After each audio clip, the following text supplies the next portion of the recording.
Hi this is షాన్ని. ఈరోజు review వచ్చేసి తమ్ముడు, one more worst movie from Nithin. ఈ మూవీ ఇంట్రడక్షనే నితిన్ కొంచెం డిస్టర్బెన్స్గా ఉంటారు. ఆయనను చూసి మనం డిస్టర్బ్ అయిపోతాము.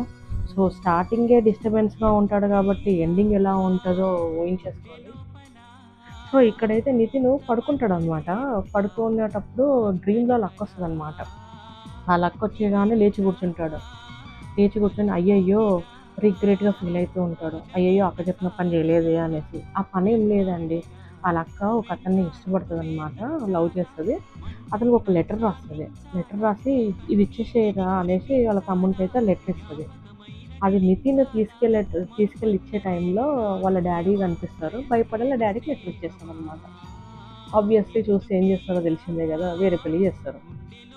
సో అది రిగ్రెట్గా ఫీల్ అవుతారనమాట. అంటే ఎప్పుడో జరిగింది, కల్లో కలక్క రాగానే సడన్గా లేచి కూర్చొని అక్క గుర్తొచ్చేసి అక్క కోసం వెళ్ళిపోతాడనమాట. సో అక్క కోసం వెళ్ళిపోతే అక్కడేం జరుగుతుంది, అక్క ప్రాబ్లంలో ఉంటుంది. ఈ అక్క అయ్యయ్యో అక్క ప్రాబ్లంలో ఉందని చెప్పి కంకణం కట్టుకొని అక్కనైతే సేవ్ చేసేద్దామని అనుకుంటాడు. So movie first half worst, interval worst, second half ఇంకా వరెస్ట్. సెకండ్ హాఫ్ వచ్చేస్తే ఫారెస్ట్లో ఉంటుంది మొత్తము. నైట్ సీన్స్ ఎక్కువగా ఉన్నాయి, అన్నెసెసరీ ఫైట్స్, అసలు ఎమోషన్ కానీ ఏదైనా డ్రామా కానీ ఏమీ లేదు మూవీలో అయితే. ఇంకా ఇక్కడ అక్క రోల్గా చేసింది లయ, యూఎస్లో జాబ్ రిజైన్ చేసి మరీ వచ్చింది ఇక్కడికైతే. పాపం అక్కడ జాబ్ వదిలేసి ఇక్కడికి ఎంత ఏడవడానికి వచ్చిందంటే కొంచెం నచ్చలేదు నాకైతే. ఇంకా ఇక్కడ విలన్ రోల్ అయితే కొంచెం డిఫరెంట్గా బాగానే ఉందని చెప్పొచ్చు. అంటే బాగానే ఉందంటే ఓ కాదు, లైట్గా బాగుంది. ఎందుకంటే కొంచెం తనకి సౌండ్ ప్రాబ్లం ఉంటుంది, అది కొంచెం యూనిక్గా అనిపించింది నాకైతే. ఇంకా ఇక్కడ హీరోయిన్ విషయానికి వచ్చేస్తే ఆమె పాపము చచ్చిపోతుందండి, చెప్పేస్తా స్టోరీ అయితే నేను.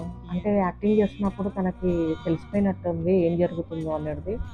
సో మధ్యలోనే డైరెక్టర్ని రిక్వెస్ట్ చేసేసి నేను చచ్చిపోతాను అనేసి చెప్పిందో ఏంటో, తనైతే చచ్చిపోయింది. మంచి పని చేసిందని చెప్పేస్తాను నేనైతే. ఇంకా ఇక్కడ యాక్టర్స్ వచ్చేసి లయ ఫ్యామిలీ ఉంటారు. ఎంటైర్ ఫ్యామిలీ తీసుకుని ఫారెస్ట్లోకి అయితే వెళ్తారు. తనైతే లాస్ట్ ఎండింగ్లో విలన్ లయని పొడుస్తుంటే అందరు నిలబడి చూస్తూ ఉంటారు. వాళ్ళే కాకుండా వాళ్ళ హస్బెండ్ కూడా చూస్తూనే ఉంటారు. వాట్ ఎ ఫ్యామిలీ అనిపించింది నాకైతే. మేబీ వాళ్ళకి అంతే ఇచ్చారేమో రోల్ అయితే. సో ఎండింగ్ కూడా ఏమీ అయితే లేదు, సినిమాకి తగ్గట్టే ఉంది ఎండింగ్ అయితే. సో నితిన్ది last time Robin Hood worst, ఈ మూవీ వరెస్ట్. రెండిట్లో ఏది ఎక్కువ వరెస్ట్ అని అయితే అడగండి నన్ను అయితే. రెండు వరెస్టే నాకైతే. సో నితిన్ అయితే కొంచెం మూవీస్ నుంచి బ్రేక్ తీసుకుంటే బెటర్ ఏమో అనిపిస్తుంది. సో బ్రేక్ తీసుకొని తను ఏదైనా వాళ్ళ బ్యూటిఫుల్ వైఫ్తోని శాలినితోని హాలిడేకి వెళ్తే బెటర్ ఏమో.